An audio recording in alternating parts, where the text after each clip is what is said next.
کا شکریہ، اور ہمیشہ کی طرح آج تو آپ نے ایک ایسے عنوان کو زیر بحث لانے کی کوشش کی ہے کہ اس عنوان کو اگر میں دین کہوں اور دین اسلام کا سب سے نمایاں ترین چہرہ اور حوالہ کہوں تو میں سمجھتا ہوں کہ میں حق بجانب ہوں، میں اس پہ حق بجانب ہوں۔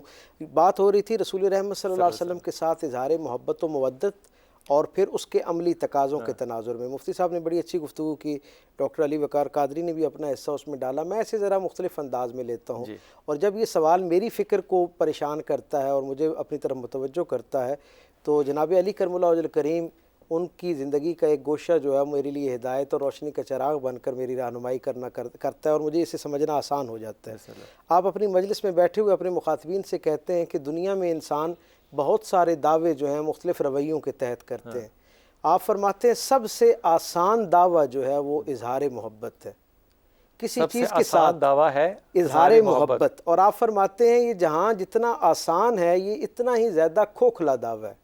اللہ جو سامنے بیٹھے سامعین تھے دم بخود ہو گئے کہ اگر یہ اتنا خوبصورت رویہ اتنا کمزور اور اتنا کھوکھلا ہے تو پھر پریشانی لاحق ہوتی ہے نا، اس کے بارے میں بندہ سوچنا شروع کرتا ہے۔ کسی نے کہا ہمیں یہ رہنمائی فرمائیے کہ یہ کیسے پتہ چلے کہ کوئی شخص اپنی محبت میں خالص ہے یا نہیں ہے؟ تو آپ نے کہا کہ ہر چیز کی اللہ نے کسوٹی مقرر کی ہے، اس جذبے کی بھی ایک کسوٹی ہے محبت کی۔ جی آپ نے فرمایا جو شخص کسی کے ساتھ واقعتاً حقیقی محبت میں جب مبتلا ہوتا ہے تو پہلا جو خوبصورت سایہ اس کے رویوں میں جھلکنا شروع ہوتا ہے وہ ادب کا سایہ ہے۔ جب کوئی شخص محبت کا دعویٰ کرتا ہے تو اس کی پہلی کسوٹی یہ ہے کہ جتنی محبت بڑھتی جاتی ہے اتنا اس شخصیت کے ساتھ ادب بڑھتا جاتا ہے۔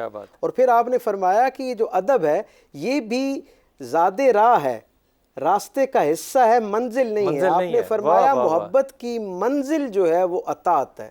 اطاعت ہو تو محبت کا سب سے بڑا کس چیز کی؟ اطاعت اس ہستی جس کے ساتھ آپ اظہار محبت کر رہے ہیں، ان پاکیزہ۔ دیکھیں ایک آدمی رسول رحمت کے لیے اپنی جان نچھاور کرنے کی، اپنی آل اولاد، اپنی عزت آبرو قربان کرنے کا اعلان کرتا ہے، لیکن وہ اپنی انا قربان نہیں کرتا۔ یعنی سوچئے نہیں کیسا معاملہ ہے، اولاد قربان کرنا چاہ رہا ہے، انا نہیں کرنا۔ اس کا مطلب پہلا جملہ بھی پھر جھوٹا ہے۔ جی ہاں، اس کا مطلب یہ ہے یہ جو دوسرا رویہ ہے نا یہ اس کے سابقہ دعوے کی نفی کرتا ہوا ہمیں نظر آ رہا ہے۔ ڈاکٹر صاحب آپ کی آواز میں تھوڑا سا مسئلہ ہے، علی وقار اس معاملے کو ذرا تھوڑا سا کرنا کہ ہم اپنی انا کو قربان نہیں کرنا چاہ رہے لیکن ہم یہ کہتے کہ میری جان، میرا مال، میری اولاد آپ پہ قربان ہو، یہ سچ ہے؟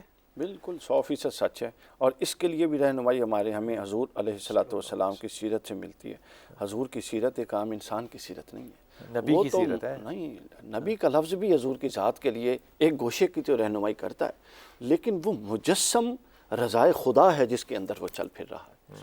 یعنی وہ نہ ہلتا ہے، نہ جلتا ہے، نہ بولتا ہے، نہ چلتا ہے، وہ اس کا جو بھی عمل ہے اس کو تائید غیبی حاصل ہے، وہ اس کو تائید غیبی حاصل ہے۔ زبیر بھائی کو بالکل شامل کر لو۔ زبیر بھائی ہم نے کیا واقعی اپنی انا کو قربان کیا یا صرف اپنی جانیں اور اپنے مال اور اپنی اولادیں قربان کرنے کے نعرے لگا کے سیرت رسول کے اوپر اپنی محبت کے دعوے کر رہے ہیں؟ یہ بات ابھی جو آئی تھی بالکل درست بات آئی ہے۔ جمال نبی کا تذکرہ تو کیا جاتا ہے مگر کمال نبی کا تذکرہ نہیں کیا جاتا۔ ہمارے ہاں جمال کا تذکرہ ہے، کرنا چاہیے، محبت کا باعث ہے، خوشبودار تذکرہ ہے اور اس تذکرے کے اندر لطف آتا ہے، لیکن رسول اللہ صلی اللہ علیہ وسلم کا عملیت کا پہلو، کاملیت کا پہلو، اکملیت کا پہلو، آپ صلی اللہ علیہ وسلم کے اخلاق کا پہلو۔ اب آپ مجھے ایک بات بتائیے، جو ہمارا پیارا مسلمان بھائی جلوس کے اندر نعرے لگائے گا اسی کی فجر کی نماز کا ذرا آپ چیک کر کے بتا دیجئے، اسی کے مالی معاملات کو ذرا چیک کر کے بتا دیجئے، اسی کے معاش اور روزگار کا معاملہ آپ ذرا چیک کر کے بتا دیجئے، ماں بہن بیٹی کی وراثت، حقوق العباد کا معاملہ چیک کر کے بتا دیجئے۔ اس کے ڈنڈوں کا سوال پہلے آتا ہے کہ اس کے ہاتھ میں کیا ہے۔ جی جی جی جی۔